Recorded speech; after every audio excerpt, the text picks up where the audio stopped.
चलें चलिए हम स्टार्ट करते हैं। आज हमने जो है वो अपना फोर्थ चैप्टर जो है उसकी बात करनी है, दैट इज प्रॉपर्टी इनकम। ठीक है। मैंने आपको सो फार जो है अभी तक हमने बात की है नॉन सेविंग इनकम की। और मैंने आपको ये बताया है कि नॉन सेविंग इनकम में एक जो टाइप ऑफ इनकम होती है वो होती है आपकी प्रॉपर्टी इनकम। ऐसा ही है। आपको मैंने जब हम लास्ट चैप्टर्स कर रहे थे तो मैंने उसमें आपको ये बताया था कि non saving income four types की आती है: एम्प्लॉयमेंट इनकम, प्रॉपर्टी इनकम, आपकी पेंशन, और आपकी जो ट्रेडिंग इनकम है वो आपकी नॉन सेविंग इनकम होती है। अब हम बात करते हैं इस चैप्टर में, बड़ा ही आसान सा चैप्टर है प्रॉपर्टी इनकम की। तो वो ये कहता है कि प्रॉपर्टी इनकम बेसिकली कौन सी इनकम होती है। तो ये बेसिकली आपकी, आप यूं कह लो कि वो इनकम है जो in the form of rent आपकी आती है। तो ये आपकी रेंटल इनकम जो है कंसिडर की जाती है। अब रेंटल इनकम कौन सी होगी? फॉर इंस्टेंस आपने एक प्रॉपर्टी जो है वो रेंट पर लगाई हुई है। आपने एक प्रॉपर्टी, चाहे वो फर्निश्ड है चाहे वो अनफर्निश्ड है, आपको उससे हर महीने कुछ ना कुछ इनकम आ रही है, तो हम कहेंगे कि वो इनकम रेंटल इनकम है। और रेंटल इनकम को आपकी प्रॉपर्टी इनकम जो है वो क्लासिफाई किया जाता है। अब इस साल, जो कि आपको पता है कि हमारा कौन सा है, फाइनेंशियल ईयर 24, और जो कि हमारे पास स्टार्ट होता है 6 अप्रैल 24 से और खत्म होता है 5 अप्रैल 25 पे। तो जो हमारी प्रॉपर्टी इनकम होगी वो हमने इस टाइम पीरियड के लिए असेस करनी होगी। यानी हम जब प्रॉपर्टी इनकम के क्वेश्चंस करेंगे तो वो जो प्रॉपर्टी इनकम हमें क्वेश्चन में दी होगी उसमें हमने जो इनकम लेनी होगी वो कहाँ से लेनी होगी? वो हमने 4 अप्रैल से स्टार्ट करनी होगी और हमने अपनी 5 अप्रैल पे खत्म करनी होगी। यानी इन सिंपल वर्ड्स हम ये कह सकते हैं कि हमारी जो प्रॉपर्टी इनकम असेसिबल होगी वो अप्रैल 24 से स्टार्ट होकर मार्च 25 तक जो है वो कंसिडर की जाएगी। हम राउंड ऑफ कर देते होते हैं, ठीक है। तो हमने ये याद रखना है कि जितने भी क्वेश्चंस हम करेंगे उसमें आपने जो प्रॉपर्टी इनकम कंसिडर करनी है वो अप्रैल 24 से स्टार्ट होगी और मार्च 25 पर खत्म हो जाएगी। फिर आपने ये बात याद रखनी है कि आपकी जो प्रॉपर्टी इनकम है वो बाय डिफॉल्ट, एचएमआरसी ये कहता है कि बाय डिफॉल्ट आपकी जो प्रॉपर्टी इनकम है वो असेस की जाती है कैश बेसिस पर। आपने अपनी फाइनेंशियल अकाउंटिंग जो है वो पढ़ी हुई है और आपको पता है कि there are two types of accounting, एक होती है कैश अकाउंटिंग, एक होती है एक्रूवल अकाउंटिंग। एक वो। कैश अकाउंटिंग में या कैश बेसिस पे क्या होता है कि आपको जब कैश आया और जब आपसे कैश गया तब आपने रिकॉर्ड कर देना है। तो एचएमआरसी ये कहती है कि भाई बाय डिफॉल्ट प्रॉपर्टी इनकम किस बेसिस पे असेस की जाएगी? कैश इनकम पे असेस की जाएगी, सॉरी कैश बेसिस पे असेस की जाएगी। इसका मतलब ये है कि अप्रैल 24 से मार्च 25 में जो रेंट आपको आया और जो एक्सपेंसेस आपने इस पर किए, इसका नेट ले लो, वो आपकी प्रॉपर्टी इनकम कैलकुलेट हो जाएगी। लेकिन एचएमआरसी ये भी कहती है कि there are some certain situations जिसमें हम एक्रूवल बेसिस भी जो है वो यूज करते हैं। आपने ये बात याद रखनी है कि जब भी या जो भी क्वेश्चन आप करोगे बाय डिफॉल्ट उसमें हमेशा आपने कैश बेसिस को ही कंसिडर करना है। हाँ, अगर क्वेश्चन में ये लिख दिया है कि भाई ये जो कम बंदा है ये एक्रूवल बेसिस पे अपनी प्रॉपर्टी इनकम को असेस करता है, तो सिर्फ उस केस में आपने एक्रूवल बेसिस यूज करनी है। दोनों ही बड़े ही आसान मेथड्स हैं। थोड़ा बहुत कैलकुलेशन में जो है वो डिफरेंस आ जाता होता है, ठीक है। तो याद रखिएगा आपकी। जी। मतलब प्रायोरिटी जो है हमने वो पहले कैश बेसिस को देनी है। एग्जैक्टली exactly, कि आपको अगर मेंशन नहीं है तो बाय डिफॉल्ट कैश बेसिस पर ही प्रॉपर्टी इनकम असेस की जाती है। लेकिन अगर मेंशन आ जाए तो कि अक्रूवल है तो फिर आपने उस केस में अक्रूवल जो है वो यूज करना होता है, ठीक है। आई होप सो यहां तक आपको बात समझ में आ गई होगी। अच्छा जी। अब हम ये देखते हैं कि जब हम कैश बेसिस यूज करते हैं जब हम जो है वो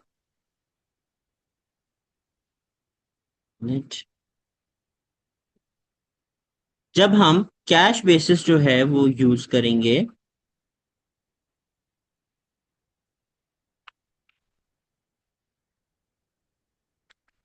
अब कैश बेसिस पे हमने अपनी प्रॉपर्टी इनकम को कैसे असेस करना है? तो याद रखिएगा, इसको असेस करने का बड़ा ही आसान तरीका है। आपको जो रेंटल इनकम आई है आपके पास, आपकी जो भी रेंटल इनकम है उसको लिख लें। ठीक है, ये आपकी इनकम होगी। अब रेंटल इनकम का क्या मतलब है? जो रेंट आपको आया होगा। ठीक है, इस रेंटल इनकम में से कुछ चीजें जो हैं वो माइनस कर दी जाती हैं, जिसको हम कहते हैं अलाउएबल एक्सपेंसेस। अब देयर इज अ लिस्ट है प्रॉपर, उसमें से कुछ चीजें मैं लिखता हूं, आप भी अपने पास जो है वो नोट कर लें, ताकि क्वेश्चन में जब भी उनमें से कोई चीज आए तो आपको याद हो कि यस, ये चीज माइनस होगी और ये चीज माइनस नहीं होगी। तो याद रखिएगा, रेंटल इनकम से आपने माइनस जो है वो, आप जो भी चीज आप माइनस करोगे उसको हम कहते हैं अलाउएबल एक्सपेंसेस। ठीक है, और अलाउएबल एक्सपेंसेस में क्योंकि हम कैश बेसिस की बात कर रहे हैं, तो वही एक्सपेंसेस माइनस किए जाएंगे जो हकीकतन पे भी हो चुके हैं, यानी जो इन रियलिटी पे हो चुके हैं, सिर्फ वही वाले एक्सपेंसेस माइनस होंगे। फॉर इंस्टेंस, एक एक्सपेंस है जो अलाउएबल है, यानी टैक्स रूल के अकॉर्डिंगली आप उसको माइनस कर सकते हो, लेकिन अभी तक आपने वो पे नहीं किया, तो कैश बेसिस ये कहती है कि जब आपने उसको पे नहीं किया तो आप उसको माइनस भी नहीं करोगे। ठीक है, तो याद रखिएगा, कैश बेसिस में रेंटल इनकम और अलाउएबल एक्सपेंसेस पेड बेसिस पे कैलकुलेट किए जाते हैं। अगर तो वो चीज पेड है या रिसीव्ड है तो ही रिकॉर्ड की जाएगी, अदरवाइज वो रिकॉर्ड नहीं की जाएगी। अब इसमें कौन कौन सी ऐसी चीजें हैं? सो नंबर वन, इसमें जो है हमारे पास है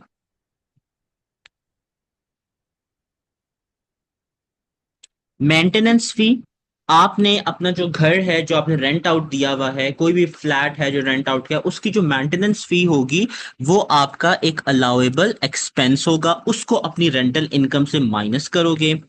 फिर इसके अलावा एजेंट फी, ये एजेंट फी बेसिकली होती है जब आप टेनेंट्स ढूंढते हो, अपने किराएदार ढूंढते हो, तो आप कुछ एजेंट के थ्रू जो है वो अपनी प्रॉपर्टी लिस्ट आउट कर देते हो कि यार मेरी ये प्रॉपर्टी है, डिफरेंट एप्स पे अपनी जो वेबसाइट्स होती है वहां पर लिस्ट आउट कर देते हो अपनी प्रॉपर्टी। तो वो एजेंट्स आपसे कुछ अपना कमीशन मांगते हैं, तो वो जो एजेंट कमीशन। कमीशन होता है वो भी आपका एक अलाउएबल एक्सपेंस के तौर पे ट्रीट किया जाता है।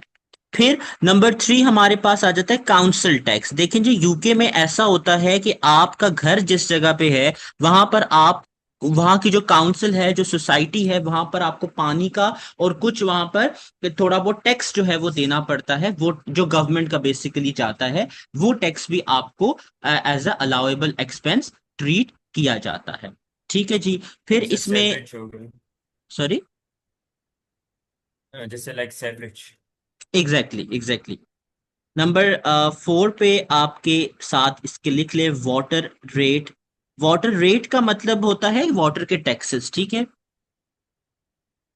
फिर जी नंबर फाइव पे हमारे पास जो है आप लिख सकते हैं एडवर्टाइजिंग कॉस्ट। अगर आपने अपनी प्रॉपर्टी कहीं स्पेसिफिक जगह पर लिस्ट की है और उस एडवर्टाइजिंग की कोई फी है, तो वो फी भी आप जो है वो as a allowable expense minus कर सकते हैं। देखिए जी, अलाउएबल एक्सपेंस का मतलब ये होता है कि ये चीजें या ये खर्चे आप अपनी इनकम से माइनस करो। तो देखो, जितने ज्यादा खर्चे अपनी इनकम से माइनस करोगे, आपकी टैक्सेबल इनकम उतनी कम हो जाएगी और उतने ही कम आपको उस पर टैक्स देना पड़ेगा। तो इस बेसिस पे जो HMRC है वो बड़ी स्ट्रिक्ट है, उसने ये लिस्ट जो है वो आपको दी हुई है। इस लिस्ट के अलावा आप कोई ऐसा टैक्स, सॉरी, ऐसा एक्सपेंस नहीं होता जो आप माइनस कर सकते हो। ठीक है जी।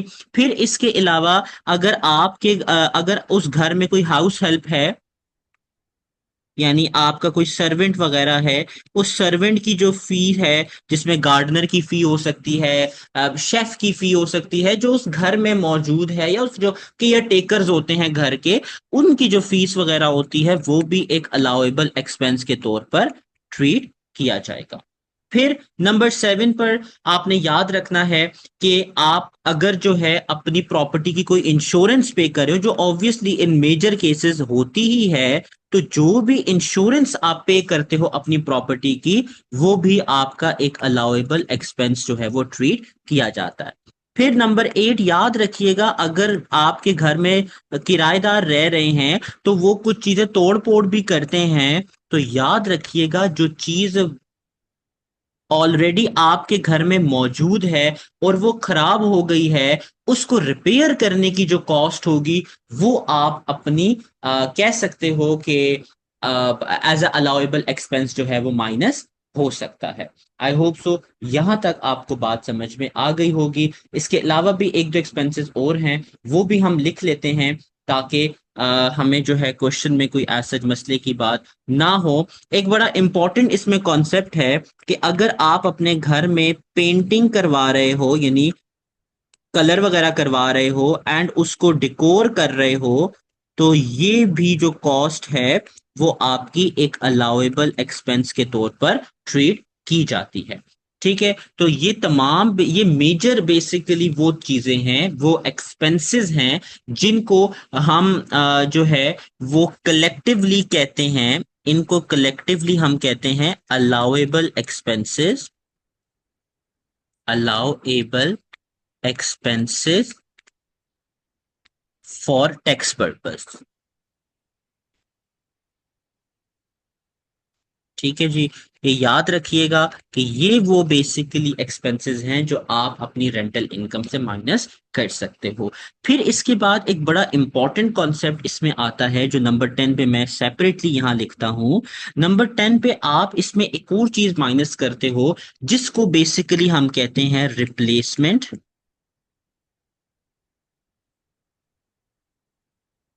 Furniture relief. ठीक है जी, रिप्लेसमेंट फर्नीचर रिलीफ, इसकी कुछ सर्टेन कंडीशंस होती हैं। अगर आप वो कंडीशंस मीट करते हो तो फिर इसको आप as a allowable expense minus कर सकते हो, अदरवाइज ये अलाउएबल एक्सपेंस माइनस नहीं होगा। तो देखिए जी, जब ये तमाम चीजें आप माइनस कर चुके होंगे अपनी रेंटल इनकम से, तो जो रिमेनिंग अमाउंट आएगी उसको हम कहते हैं असेसिबल इनकम, असेसिबल इनकम। ठीक है, और ये बेसिकली आपकी जो असेसिबल इनकम है, ये आपकी वो प्रॉपर्टी इनकम होती है जो आपको पिछले चैप्टर में मैंने बताया था कि जो आप इनकम टैक्स कंप्यूटेशन में इंक्लूड कर दो। यानी पिछले चैप्टर में आपको पता है ना कि जब आप नॉन सेविंग इनकम के हेड के नीचे एम्प्लॉयमेंट और प्रॉपर्टी इनकम का बनाते होते थे, तो वहां पर जो प्रॉपर्टी इनकम लिखी जाती है वो हकीकतन ये वाली प्रॉपर्टी इनकम होती है। यानी वहां पर प्रॉपर्टी इनकम लिखने के लिए आपको पहले ये सारी प्रॉपर्टी इनकम की कैलकुलेशन जो है वो करनी पड़ेगी। यहां तक अगर आपका कोई क्वेश्चन है तो प्लीज पूछ लें, अदरवाइज हम आगे चलते हैं। ये जो लास्ट पॉइंट है रिप्लेसमेंट फर्नीचर वाला आफाक भाई, जी, वो इसको तो सर्टेन जो एक्सप्लेन मैं करता कंडीशंस हूँ, आपने। इसके अलावा अगर कोई हाँ क्वेश्चन है तो। नहीं आता हूँ। अच्छा, चल चल, अब हम जरा बात कर लेते हैं रिप्लेसमेंट फर्नीचर रिलीफ की। ठीक है,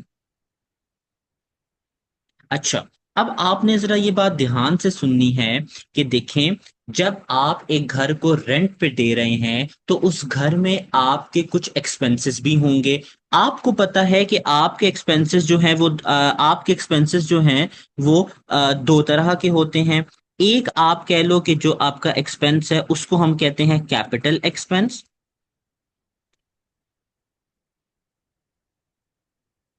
और दूसरा आपको पता है कि आपका होता है रेवेन्यू एक्सपेंस। ऐसा ही है? अच्छा, अब देखिए जी, कैपिटल एक्सपेंस और रेवेन्यू एक्सपेंस की जब हम बात करते हैं, तो कैपिटल एक्सपेंस, आपने अगर एक प्रॉपर्टी रेंट पे दी है तो उसमें कैपिटल एक्सपेंस क्या होगा? आपने उसमें फर्नीचर खरीद के रखा, राइट, आपने वहां पर किचन की फिटिंग्स करवा दी, अच्छा, आपने जो है पेंट वगैरह करवा दिया, आपने ये जो चीजें हैं जो उस जो प्रॉपर्टी है उसकी मार्केट वैल्यू को इंक्रीज करेंगी, इसको आप कह सकते हैं कैपिटल एक्सपेंस। और रेवेन्यू एक्सपेंस में देखिए मेंटेनेंस के चार्जेस हैं, काउंसिल है, एजेंट फी है, एडवर्टाइजिंग है, जो रिकरिंग होते हैं, बार बार आ रहे होते हैं, वो रेवेन्यू एक्सपेंसेस होते हैं।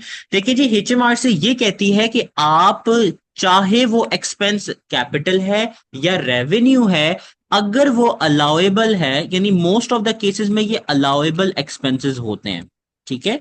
यानी इट डज नॉट मैटर कि आपका एक्सपेंस जो है वो कैपिटल है या रेवेन्यू है, ये अलाउएबल एक्सपेंस के तौर पर ट्रीट किया जाएगा। यहां तक बात समझ में आ गई। लेकिन आपने ये बात याद रखनी है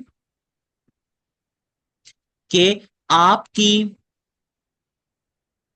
आपका जो एक्सपेंस, आप अगर अपनी लैंड पे कोई एक्सपेंस कर रहे हो, ठीक है, इसके अलावा अगर आप अपनी गाड़ी पर कोई एक्सपेंस कर रहे हो, ठीक है, लैंड एक्सपेंस हो गया, आप अपनी गाड़ी पर कोई एक्सपेंस कर रहे हो, या आप अपनी बिल्डिंग पर कोई एक्सपेंस आउट कर रहे हो, यानी बिल्डिंग पर कोई मेजर खर्चा कर रहे हो, यानी उसकी एक्सपेंशन कर रहे हो, ऐसी चीज, ऐसा काम कर रहे हो जो पहले से बिल्डिंग में मौजूद नहीं है, तो फिर ये चीजें आपकी अलाउड नहीं होंगी, ठीक है। तो आपने याद रख देना है कि सिवाय लैंड के एक्सपेंस के या बिल्डिंग के एक्सपेंस के और कार के एक्सपेंस के, आपके बाकी तमाम एक्सपेंसेस जो हैं वो अलाउड होते हैं। तो 3 एक्सपेंसेस प्रॉपर्टी इनकम पे अलाउ नहीं किए जाते।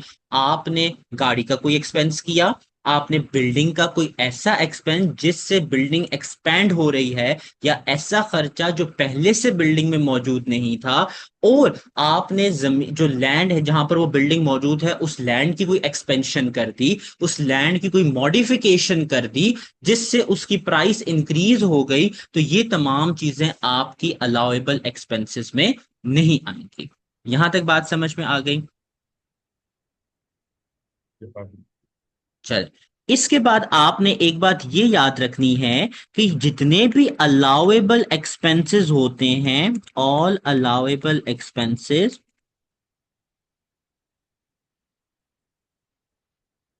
Must be paid by landlord. लेकिन जी, आपके लैंडलॉर्ड ने वो सारे खर्चे, LOARD, हाँ ठीक है, आपके जितने भी खर्चे होंगे वो सारे के सारे आप एज अ लैंडलॉर्ड पे आउट करो। अगर तो कोई ऐसा खर्चा है जो आपके बिहाफ पे कोई पे कर रहा है, आइदर वो आपकी वाइफ ही क्यों ना हो, आप उसको अपनी प्रॉपर्टी इनकम से माइनस नहीं कर सकते। मैं दोबारा बोल देता हूं कि देखिए, आपने याद रखना है कि अलाउएबल एक्सपेंस को कैटेगराइज करने के लिए इट्स वेरी इंपॉर्टेंट कि जितने भी खर्चे हैं वो सारा लैंडलॉर्ड खुद जो है वो कर रहा हो, ठीक है। यहां तक बात समझ में आ जाएगी, आ गई। अच्छा जी, फिर इसके अलावा एक और पॉइंट याद रखें। देखिए, कभी कभी क्वेश्चन में ऐसा वो आपको ये कहता है कि देखो, आउट ऑफ द 12 मंथ्स, 5 महीने के लिए प्रॉपर्टी रेंट आउट पे थी, बाकी जितने भी महीने थे उसमें प्रॉपर्टी खाली पड़ी हुई थी। तो HMRC ये कहती है कि आपने ये बात याद रखनी है नंबर 4 पे, all expenses, sorry, all expenses in letting out period. Letting out period का मतलब होता है जब आपकी प्रॉपर्टी रेंट आउट की जाती है, एंड एम्प्टी पीरियड, और एम्प्टी पीरियड का मतलब होता है जब वो खाली पड़ी होती है, आर अलाउड, या आप यूं कह लो आर, या हम इसको लिख सकते हैं विल बी, इसको कह लो विल बी अलाउएबल एक्सपेंसेस,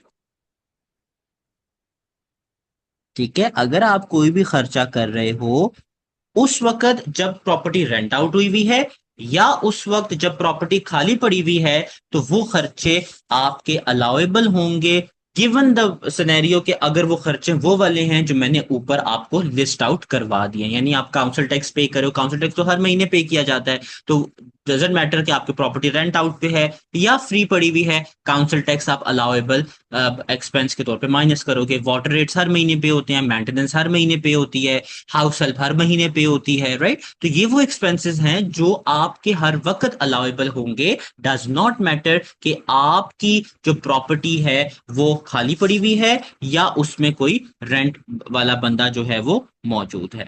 यहां तक बात समझ में आ गई?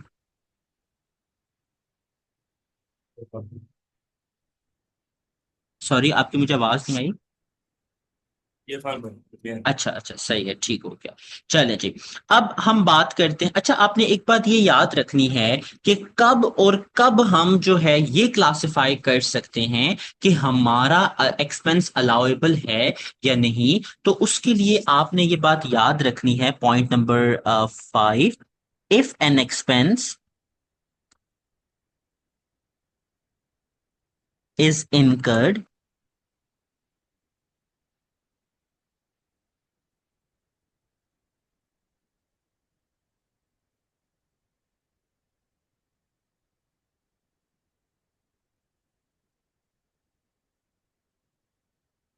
wholly, exclusively, तीन वर्ड्स हैं। पहला है Holi, exclusively and for property business only. ठीक है जी। देखें, आपके वो एक्सपेंसेस जो हैं या आपका कोई भी ऐसा एक्सपेंस, तो आप इसको यहां लिख लें कि वो आपका क्या होगा, वो आपका अलाउेबल एक्सपेंस होगा। ठीक है जी। तो अगर कोई ऐसा खर्चा है जो मुकम्मल तौर पे और सिर्फ आपके प्रॉपर्टी बिजनेस के लिए ही किया जा रहा है, तो वो अलाउेबल एक्सपेंस होगा। देखिए, ऐसा एक्सपेंस जो आप इस नियत से करो कि आपका प्रॉपर्टी का भी फायदा हो जाए उसमें और आपको कोई पर्सनल बेनिफिट भी हो रहा हो, यानी ऐसा खर्चा जिसपे डुअल नेचर का जो खर्चा हो जाता है। फॉर इंस्टेंस, ज्यादातर आपके मार्केटिंग के जो खर्चे होते हैं वो आप इसमें कंसिडर कर सकते हो, जिसमें अगर आप मार्केटिंग का या एडवर्टाइजिंग का खर्चा कर रहे हो और आप अपनी डिफरेंट प्रॉपर्टीज को लिस्ट डाउन कर रहे हो, तो फिर हर प्रॉपर्टी तो जो वो एडवर्टाइजिंग का खर्चा होगा उसमें से हर प्रॉपर्टी का अपना अपना शेयर उस प्रॉपर्टी से माइनस कर दिया जाएगा। ऐसा नहीं होगा कि आप एक ही प्रॉपर्टी से सारे का सारा खर्चा जो है वो माइनस कर। ठीक है, तो याद रखिएगा, एक एक्सपेंस तभी अलाउेबल होता है जब वो Holi, exclusively and for specifically the property business अगर वो किया जाए, तो ही वो आपका कंसिडर किया जाएगा कि यार यस, ये आपका अलाउेबल एक्सपेंस है। यहां तक बात समझ में आ गई? चले। अब ये वाला जो कॉन्सेप्ट था, रिप्लेसमेंट फर्नीचर रिलीफ, इसमें एक तो मैंने आपको अलाउेबल एक्सपेंस का बता दिया, और दूसरा अब रिप्लेसमेंट की हम बात करते हैं। इसमें तीन टर्मिनोलॉजीज होती हैं जिसको आपने कंसिडर करना होगा, दैट इज पॉइंट नंबर 6। एक होती है रिपेयरमेंट, एक होती है रिप्लेसमेंट,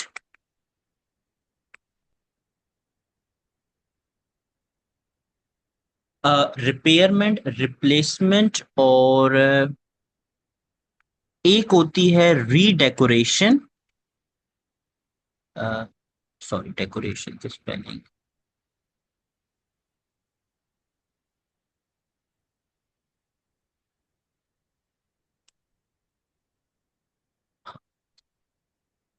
रीडेकोरेशन। ठीक है। Repairment, replacement and redecoration are allowed up till the cost of the old asset। ये बड़ा इंपॉर्टेंट पॉइंट है, इसको आप क्वेश्चंस में हम जरूर इसको जो है टेस्ट करेंगे। अभी सिर्फ इतना समझ लें कि there are three words, repairment, replacement and redecoration. ये री का मतलब होता है कि वो चीज ऑलरेडी अवेलेबल है। What does the word re means? Something that is done and is already available. यानी कोई भी ऐसी चीज जो आपकी ऑलरेडी मौजूद है उस प्रॉपर्टी प्रेमिसेस में, और आप दोबारा से वो काम कर रहे हो। फॉर इंस्टेंस, आपकी प्रॉपर्टी में पानी वाला जो टैप है वो खराब हो गया है, उसको रिपेयर कर रहे हो। यानी वो टैप आपने चेंज नहीं किया, आपने उसको रिपेयर कर दिया। That is repayment. Repayment allowable expense में आती है, मैंने ऊपर लिखवाया है। रिप्लेसमेंट, आपका वो जो टैप था, ये याद रखिएगा, रिप्लेसमेंट को जरा ध्यान से सुनना, कि आपका जो टैप है वो है $10 का। ओल्ड टैप आपका कितने का है?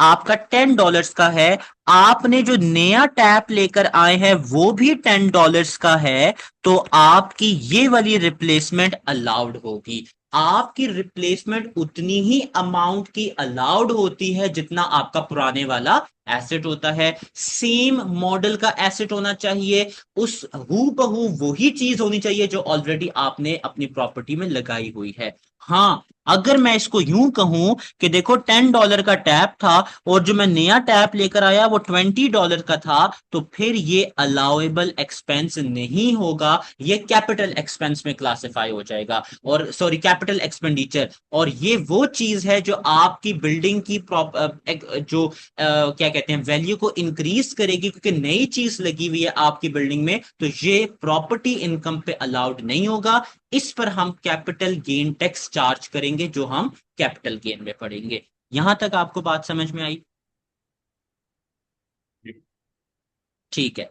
और रीडेकोरेशन की जब हम बात करते हैं, तो रीडेकोरेशन का मतलब है ऑलरेडी एक चीज डिकोर हुई भी है, उसको वापस हल्का बहुत आपने डिकोर कर दिया, यानी उसको उसी हालत में आप ले आए, दैट इज रीडेकोरेशन। ठीक है। हाँ, अगर आपने एक चीज जो पहले मौजूद नहीं थी, अक्सर क्वेश्चंस में आप देखोगे वो आपसे ये बोलेगा कि यार किचन ओवन पहले नहीं था, अभी हम ले आए हैं। तो एक ऐसी चीज जो पहले मौजूद नहीं थी लेकिन अब आप अपने नए टेनेंट को प्रोवाइड कर रहे हो, तो वो अलाउएबल एक्सपेंस के तौर पे माइनस नहीं की जाएगी, वो आपका कैपिटल एक्सपेंडिचर ट्रीट होगा, जो in terms of building classify होगा, और वो हम अपनी प्रॉपर्टी इनकम से माइनस नहीं करेंगे।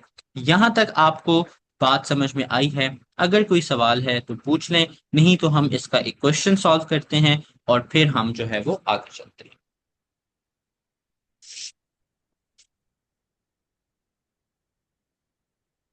यहां तक कोई सवाल आपका?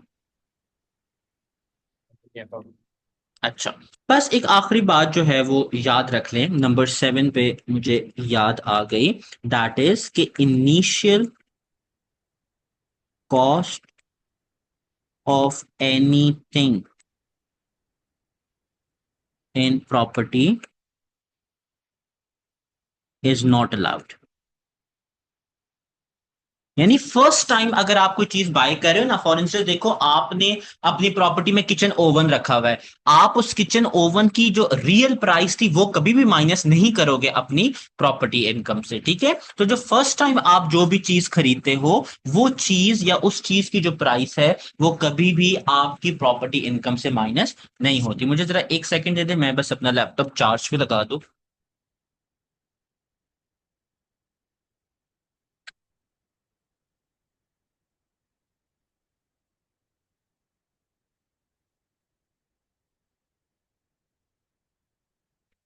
अच्छा अच्छा, ठीक है। तो आई होप यहां तक आपको बात समझ में आ गई होगी। अब हम इसका एक छोटा सा जो है वो क्वेश्चन करते हैं, और फिर हम देखते हैं कि हम कैश बेसिस पे ही फिलहाल जो है वो पढ़ रहे हैं, इसका हमें क्वेश्चन सॉल्व करते हैं।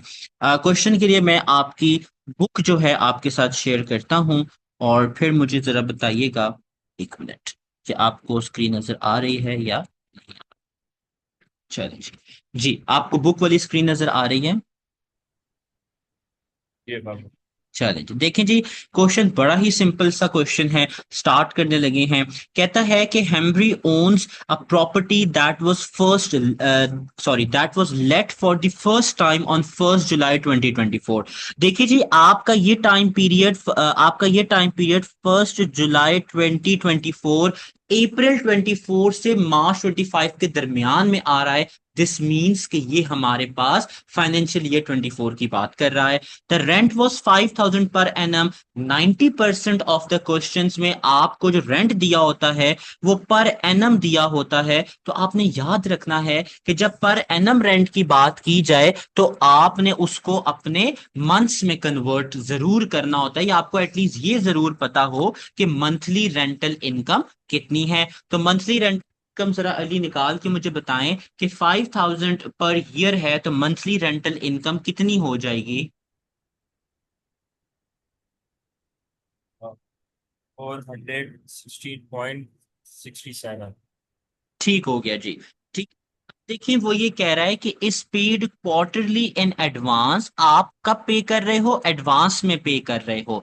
तो सबसे पहले जब भी प्रॉपर्टी का आपने क्वेश्चन अटेम्प्ट करना है तो आपको पता होना चाहिए कि सबसे पहले प्रॉपर्टी इनकम में क्या चीज आती है, रेंटल इनकम आती है। ऐसा ही है। और जब रेंटल इनकम की हम बात करते हैं तो हाँ ठीक है, जब हम रेंटल इनकम की बात करते हैं तो हमने ये देखना है कि हमारी रेंटल इनकम कितनी असेसिबल होगी। तो देखें कि अगर हम बात करें, सबसे पहला रेंट आपको कब मिला होगा, जनवरी में मिला होगा। जनवरी, फरवरी, मार्च, 3 महीनों का रेंट आपको जनवरी में मिल गया होगा। तो देखो, अब जनवरी का रेंट तो हम लोग नहीं अज्यूम करेंगे। ऐसा ही है, हम कहां से अज्यूम करना स्टार्ट करेंगे, हम अज्यूम करना स्टार्ट करेंगे अप्रैल से। तो देखो, अप्रैल, मई और जून, 3 महीनों का रेंट कहां से आपको मिला, आपको मिल गया अप्रैल में मिल गया।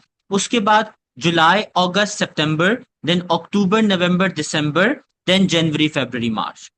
ठीक है। तो इस हिसाब से आपकी जो रेंटल इनकम है वो आपकी क्वार्टरली जो है वो उस बेसिस पे चली जाएगी। अब वो कहता है कि Henry paid allowable expenses of 200 इन 2024। उसने सिंपल आपको बता दिया है कि आपकी जो अलाउएबल एक्सपेंसेस थे वो कितने हैं, वो 200 हैं। तो देखो, रेंटल इनकम थी हमारे पास 5,000, इसमें नीचे सॉल्व भी किया हुआ है। 5,000 रेंटल इनकम थी। अलाउएबल एक्सपेंसेस में 200 किस चीज से रिलेट कर रहा था, तो देखो मैंने आपको अभी बता दिया, redecorating following following a burst pipe. एक पाइप जो है वो फट चुका था, उसको रीडेकोर करने के लिए जो है वो यूज किया गया। तो अगेन द वर्ड रीडेकोरेशन मींस कि एक चीज वहां ऑलरेडी मौजूद थी, उसको हमने दोबारा से उसके काम की हालत में लेके आना है। तो देखो, आपका 200 क्या हो जाएगा, अलाउएबल एक्सपेंस चार्ज हो जाएगा। अब देखो, एंड 400 इन मई 2025। 400 कब पे हुआ, मई 2025 में। लेकिन हम मई 2025 की तो बात ही नहीं कर रहे, हम तो सिर्फ मार्च 2025 तक ही कंसिडर करेंगे। तो इसका मतलब है कि ये जो रिपेयर्स हैं ये हमारे पास क्या, ये जीरो चार्ज हो जाएंगे। ठीक है, मुझे बस 1 मिनट दे दे प्लीज।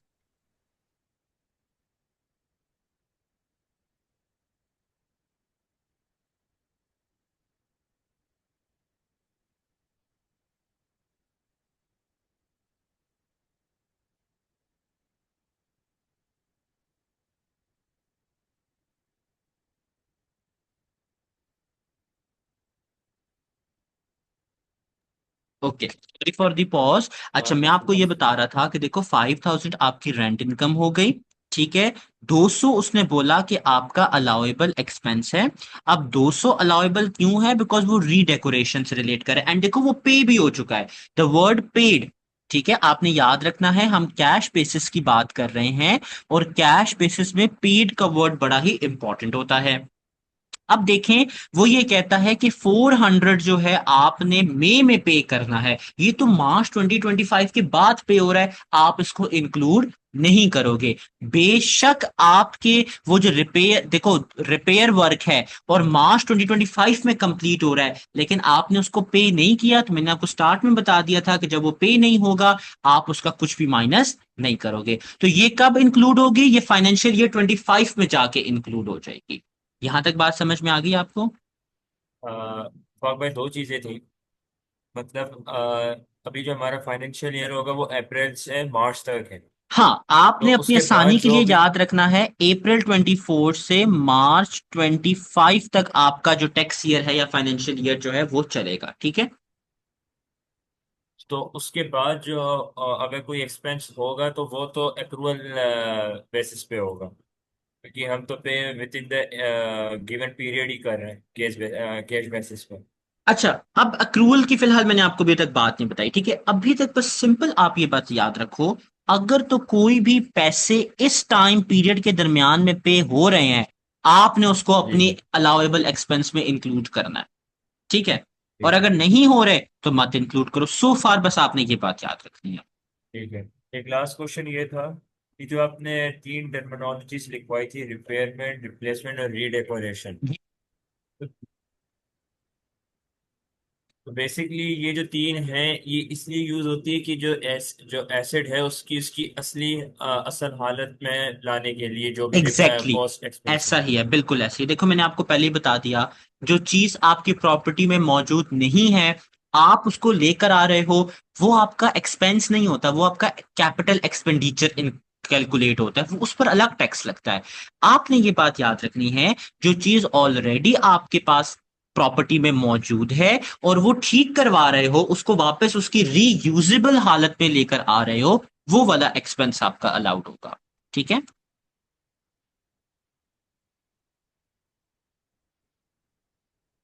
समझ में आ गया आपको? हम्म।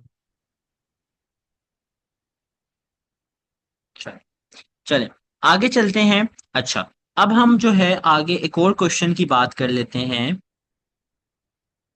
अच्छा, उससे पहले हम अब थोड़ा सा मजीद आगे चलते हैं, और अब हम जो है बात कर लेते हैं एक।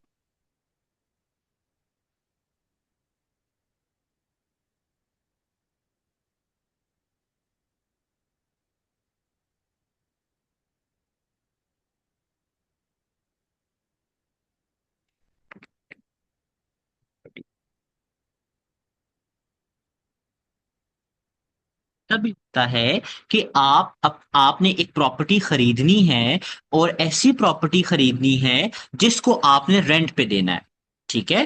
तो याद रखना कि जब आपने अपनी कोई एक आपने एक लोन लिया और उस लोन से एक प्रॉपर्टी खरीद ली और उस प्रॉपर्टी को रेंट पर दे दिया, तो उस पर आपको कुछ रिलीफ मिलता है।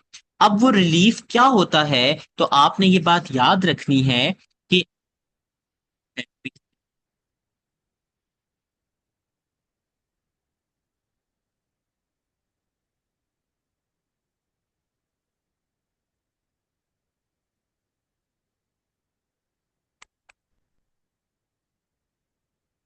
तो भाई आवाज नहीं आ रही आप? आपको मेरी आवाज नहीं आ रही? नहीं, नहीं आ रही। अच्छा, एक मिनट। जी, आप बताइएगा, अब आपको मेरी आवाज आ रही है? जी जी जी। अच्छा, ठीक हो गया।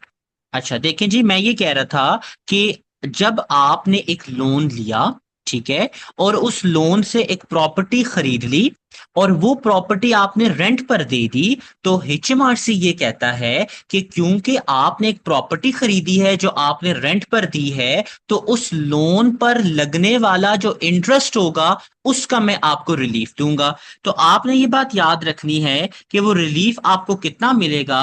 सो बेसिकली वो आपको मिलेगा 20% का, ठीक है?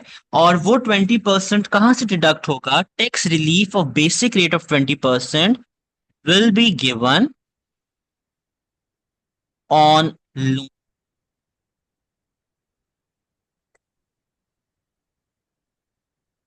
Sorry, on interest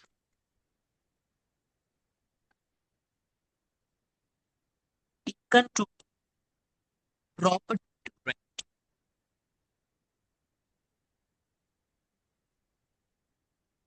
and it will be deduct. बात आपने ध्यान से सुननी है कि ये कहां से डिडक्ट होगा? फ्रॉम दी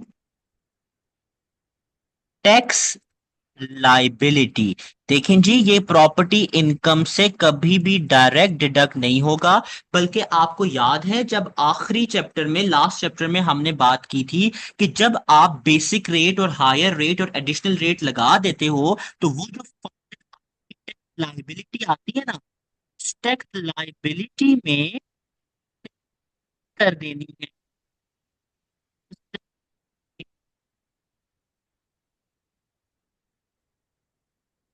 टू बाय। भाई आवाज कट रही है आपकी।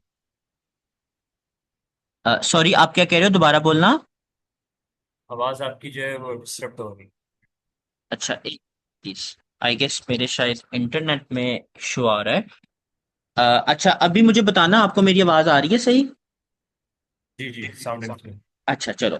देखो, मैं ये बता रहा था कि आपने क्या करना है, जो आपकी फाइनल टैक्स लाइबिलिटी आती है ना, जब आप बेसिक, हायर और एडिशनल रेट कैलकुलेट करते हो, वहां से आपने क्या माइनस करना है? जो लोन आपने प्रॉपर्टी खरीदने के लिए लिया, उस लोन का जो इंटरेस्ट होगा उसका 20% ले लो, वो यहां से माइनस कर दो यहां से। तो आपका फाइनल क्या आ जाता है? आपका टैक्स पेएबल आ जाता है। ऐसा ही है। आपको ये बात भी याद होगी कि इस टैक्स लाइबिलिटी से एक और चीज माइनस होती है, और वो क्या होती है? वो पे भी माइनस होता है। राइट? तो याद करना कि टैक्स लाइबिलिटी से अब दो चीजें माइनस हो सकती हैं। नंबर वन ये वाली चीज, नंबर टू ये पे वाली चीज। ठीक है, और आपका क्या आ जाएगा? आपका टैक्स पेएबल आ जाएगा। यहां तक आपको बात समझ में आ गई? जब हम वो इनकम टैक्स कंप्यूटेशन करते हैं उसके बाद टैक्स लाइबिलिटी जब आता है तो उसके बाद ये माइनस करना है हमें एग्जैक्टली, ट्वेंटी परसेंट जब इंटरेस्ट आप का। इनकम टैक्स कंप्यूटेशन करोगे, टैक्स लाइबिलिटी कैलकुलेट करोगे, उसमें से आपने वो 20% उस इंटरेस्ट का माइनस करना है जो आपने उस लोन पर देना है, जो आपने प्रॉपर्टी खरीदने के लिए लिया था। ठीक है?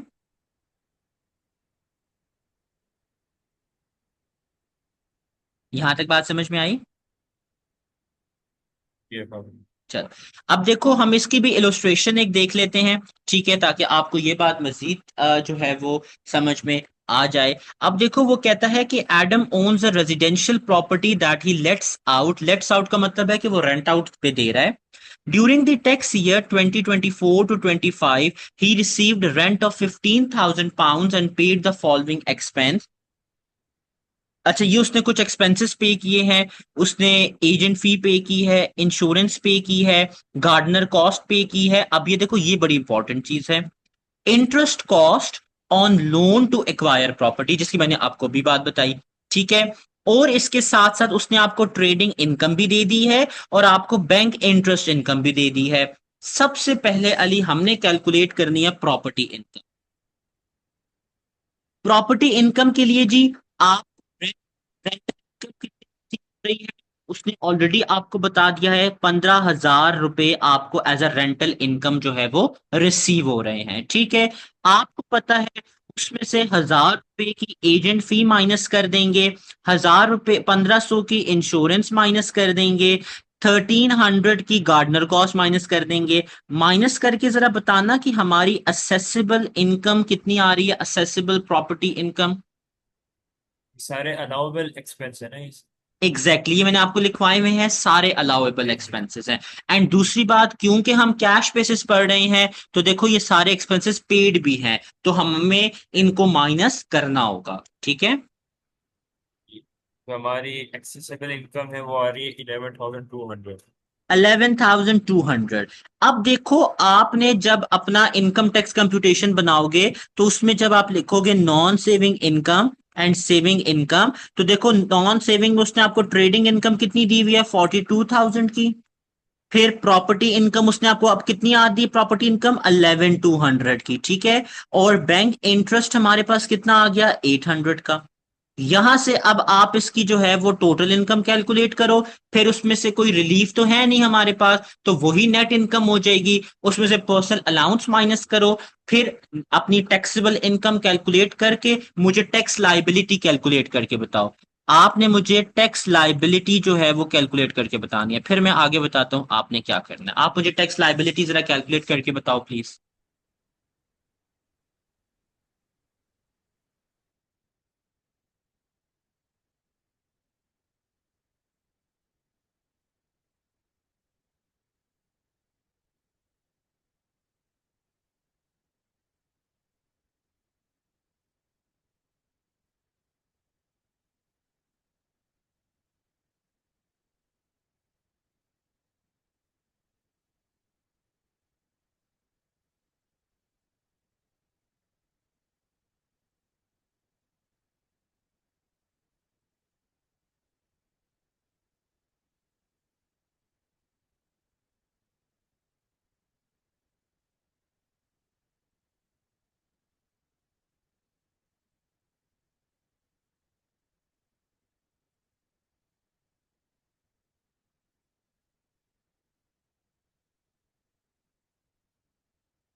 अफाक भाई। जी जी बताइएगा, टैक्स लाइबिलिटी क्या आ रही है आपकी? नहीं नहीं, एक मैं कैलकुलेशन कर रहा हूँ। अभी जिसका टैक्सेबल इनकम का जो टोटल आ रहा है वो है 41,510। तो दैट मीन्स ये हायर रेट टैक्स पेयर है, राइट? जी, that means a higher rate tax payer है, लेकिन आप स्टार्ट कहां से करोगे? हाँ। आप बेसिक से स्टार्ट करोगे, ठीक है? पहले बेसिक फिल होगा, फिर हायर फिल होगा, फिर एडिशनल फिल जी। होगा। ठीक है।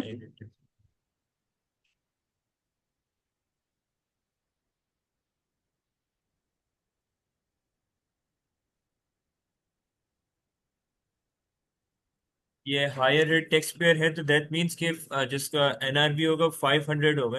500 मल्टीप्लाई 0%। जी एग्जैक्टली exactly. इसमें आप सेविंग इनकम का 500 जो है वो 0% पे करोगे, क्योंकि ये हायर सही रेट टैक्स पेयर है। जी। Good, yes. सही। और वो 5000 वाला बैंड अप्लाई नहीं होगा, क्यों? क्योंकि आपकी जो जी जी नेट नॉन सॉरी आपकी जो नॉन सेविंग इनकम है वो 5000 क्रॉस कर चुकी है, ठीक है? जी जी जी। हाँ जी, वो जी। थ्रेशोल्ड वो 37,700 वाले ही करेंगे। हाँ एग्जैक्टली एग्जैक्टली।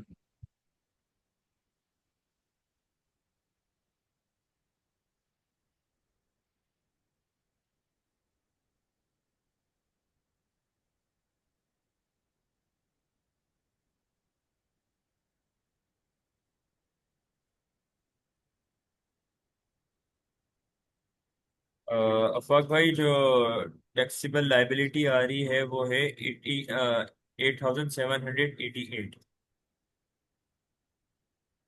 जरा मैच करें, आपने क्या गलती की है इसमें?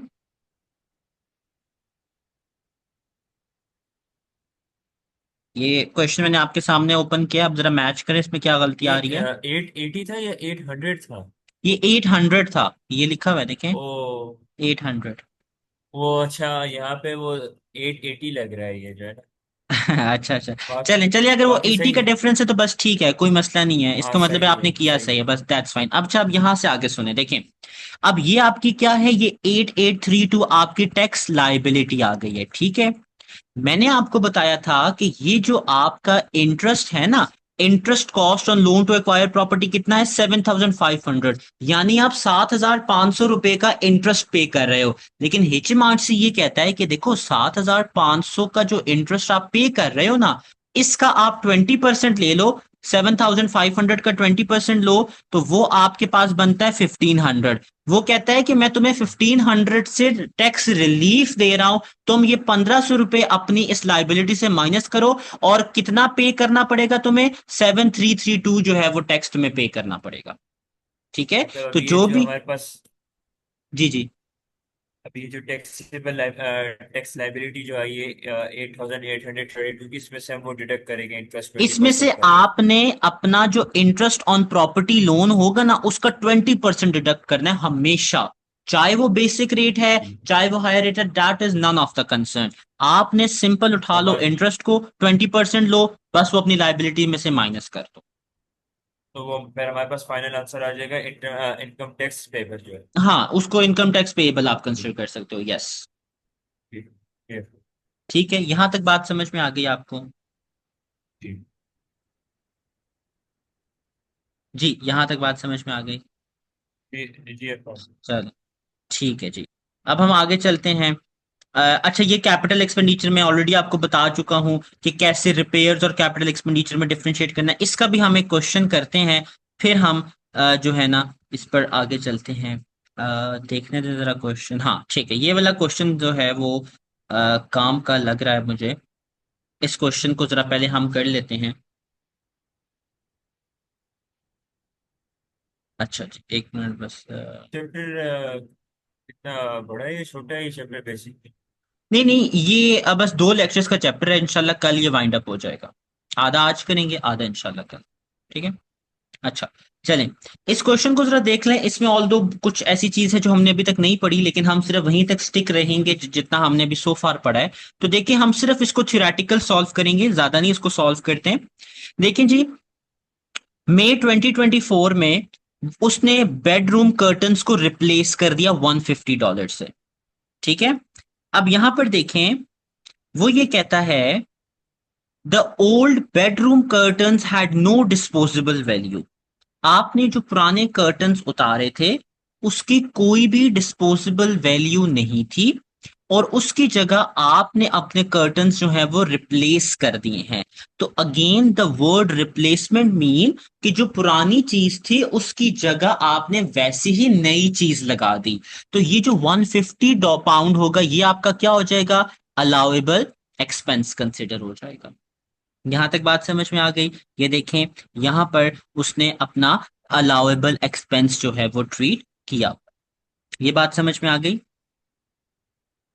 जी। चलें अब आगे देखें। देखें जी, मई 2024 को replacement of one broken kitchen unit in a fitted kitchen with a unit of similar standard. एक आपका कोई किचन का हिस्सा टूटा हुआ था, आपने उसको वैसे ही स्टैंडर्ड के किचन के यूनिट के साथ रिप्लेस कर दिया। तो अगेन आपने इंप्रूव नहीं किया। हाँ, मैं वर्ड सॉरी आपको पहले बताना भूल गया था। अगर एक वर्ड लिखा हुआ है ना इंप्रूवमेंट, अलाउड होती है, ये इंप्रूवमेंट आपकी अलाउड नहीं होती। ठीक है, तो देखो वो कह रहे हैं कि एक पुराना कोई चीज थी आपकी, वो टूटी हुई थी, उसको वैसी ही चीज से आपको रिप्लेस कर दिया। तो अगेन आपका 275 अलाउेबल एक्सपेंस बन जाएगा। यहां तक बात समझ में आ गई। मतलब अगर रिप्लेसमेंट की जगह इम्प्रूवमेंट लिखा होता तो फिर हम फिर इसको नहीं होता। कंसिडर नहीं करते अलाउड। यस, फिर हाँ। हम नहीं करते।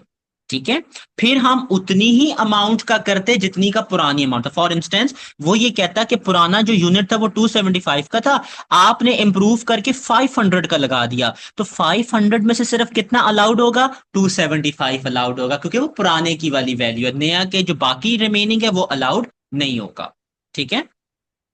और अफाक भाई, ये रिप्लेसमेंट में भी अभी हमने 275 लिए हैं, अब इम्प्रूवमेंट में भी 275 ही लेंगे हाँ, अमाउंट। इंप्रूवमेंट देखो, इंप्रूवमेंट हो रही होगी 500 पाउंड्स की फॉर एग्जांपल, उसमें भी आप 275 का लोगे, उतनी ही अमाउंट का अलाउेबल एक्सपेंस होगा जितना आपने रिप्लेसमेंट में किया होगा। ठीक है, आप 1 रुपए 1 पाउंड भी आपने ज्यादा का एक्सपेंस जो है वो नहीं आप अलाउ करवा सकते।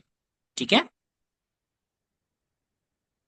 देखो, अब है इंश्योरेंस। अच्छा जी, इंश्योरेंस को छोड़ो, उसको डिश वॉशर पे आ जाओ। अब डिश वॉशर के बारे में वो हमें क्या कहता है, ये देखो जरा।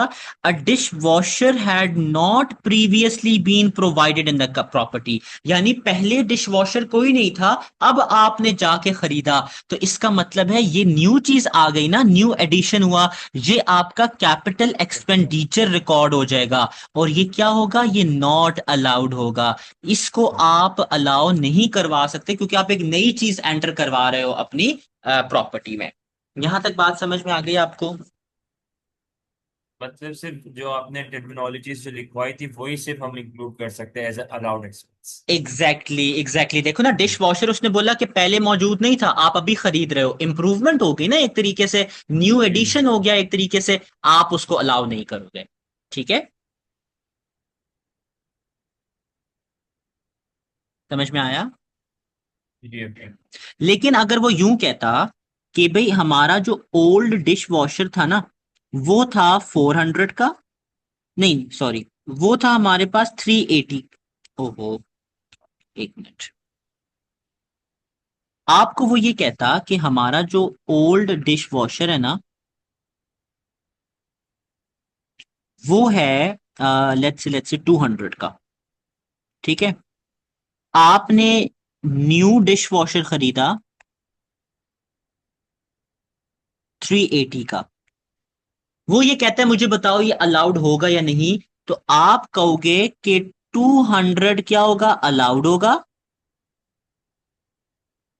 बाकी जो 180 बच जाता है ना वो नॉट अलाउड हो जाएगा। ठीक है, न्यू डिश वॉशर की प्राइस क्या थी, 380।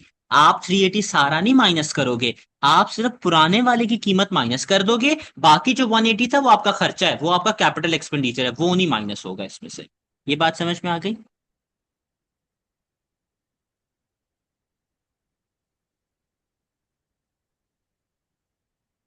जी, ये बात समझ में आ गई है लिया आपको। जी अफाक जी। अच्छा चलो, ठीक है।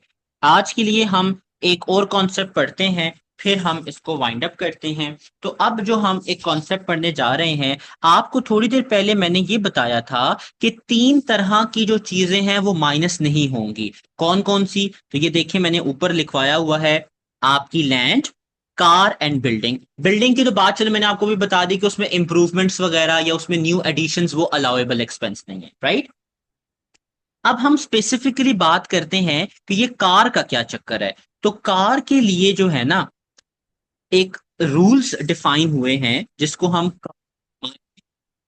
कार माइलेज अलग।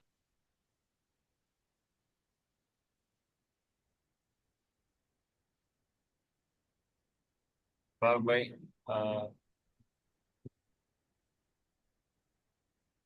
जी जी प्लीज बोलें। ये आवाज जो है ना वो डिस्टर्ब हो रही। अच्छा कोई बात नहीं, मैं पहले कंप्लीट लिख लेता हूँ फिर मैं आपको एक्सप्लेन कर। ठीक है।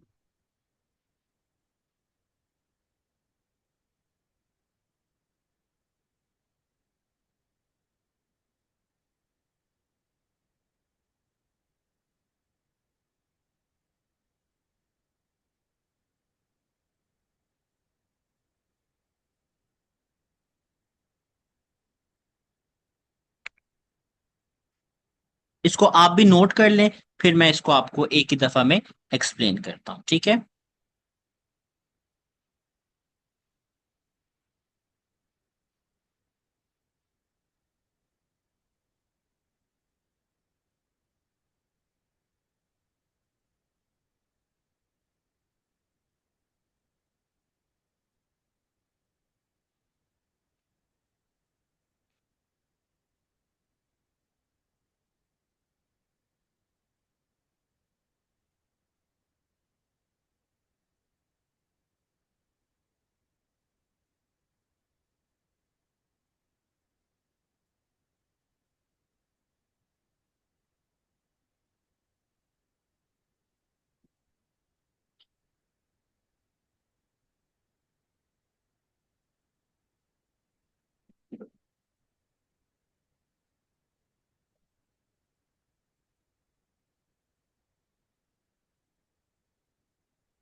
चलें, देखिए जी।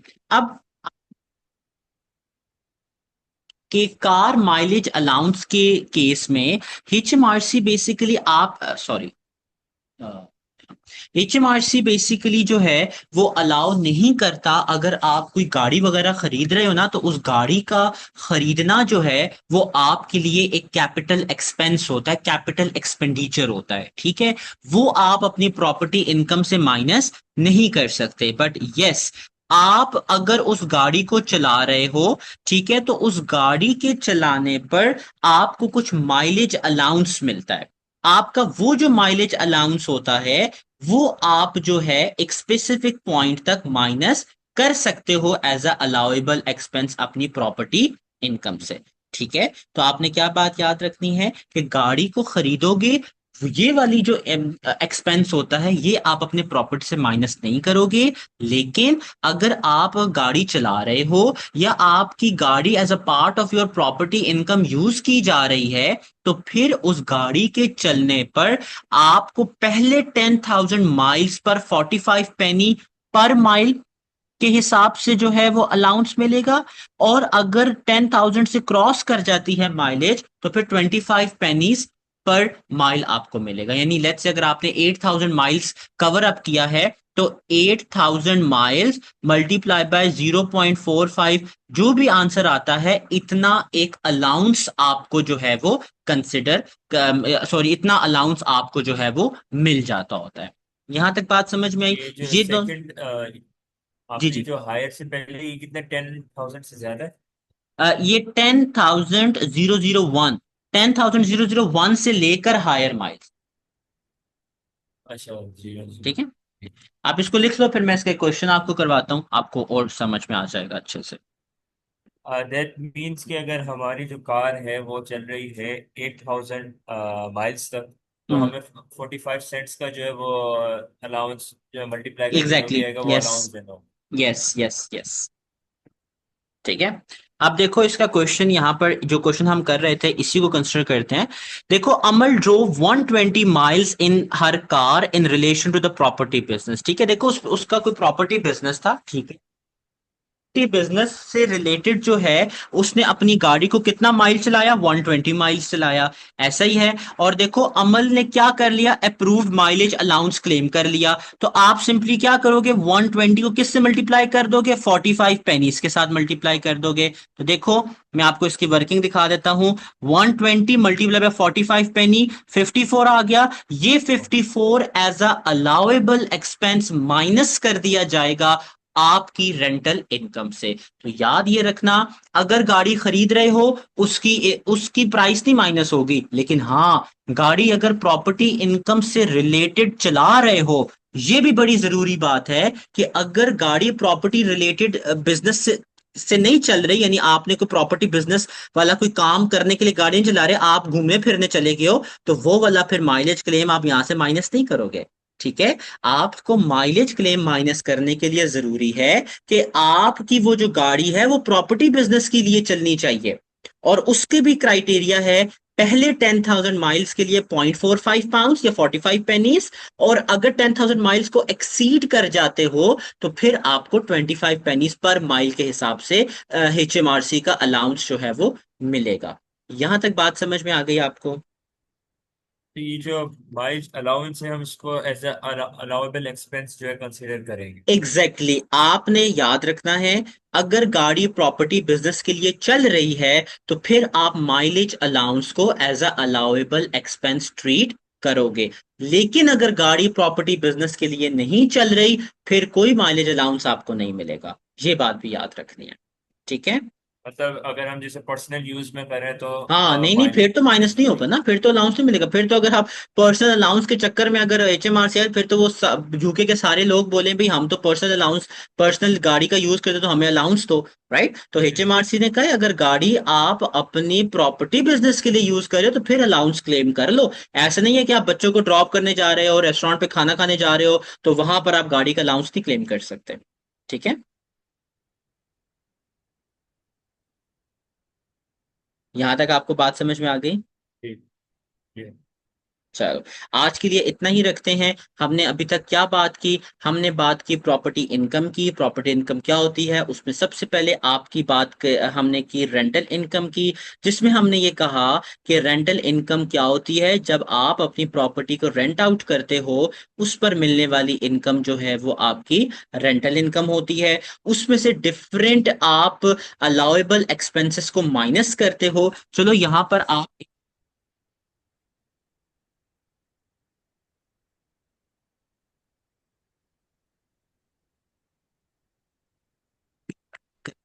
ये भी आपका यहां से माइनस होगा। ये लिस्ट है उन अलाउेबल एक्सपेंसेस की जो आप टैक्स पर्पस के लिए अपनी इनकम से माइनस कर सकते हो। फिर हमने रिप्लेसमेंट फर्निश रिलीफ की बात की, दैट इज RFR। इसमें वो ये कहता है, फर्नीचर अगर रिप्लेस हो रहा है तो अलाउड है, रिपेयर हो रहा है तो अलाउड है, रीडेकोर हो रहा है तो अलाउड है, इम्प्रूव हो रहा है नॉट अलाउड, एडिशन हो रहा है नॉट अलाउड, लैंड एडिशन है नॉट अलाउड, बिल्डिंग इंप्रूवमेंट है नॉट अलाउड, कार परचेज है नॉट अलाउड। तो ये आपने सिंपल जो है वो याद रखना है। प्रॉपर्टी इनकम अप्रैल 24 से मार्च 25 तक असेस की जाएगी, और आपकी property income by default cash basis पे असेस होती है। अगर क्वेश्चन में गिवन है एक्रूवल बेसिस, तो हम तब एक्रूवल पे जो है वो करेंगे। एक्रूवल पे कैसे करेंगे ये इंशाल्लाह हम कल देखेंगे। इसके साथ साथ हम इसका एक और छोटा सा कॉन्सेप्ट पढ़ के हम अपने इस चैप्टर को कल जो है वो क्लोज कर देंगे। यहां तक आपका कोई भी क्वेश्चन है तो प्लीज पूछ लें। नहीं अफाक भाई, क्लियर है। चले, चले, ठीक है। बस एक लास्ट चीज ये जी पूछनी जी। थी अफाक भाई, जी जी। इसके रिलेटेड ये चैप्टर के, ये पूछना था कि अभी मैं स्टडी हब जो है देख रहा था, ओवरव्यू कर रहा था।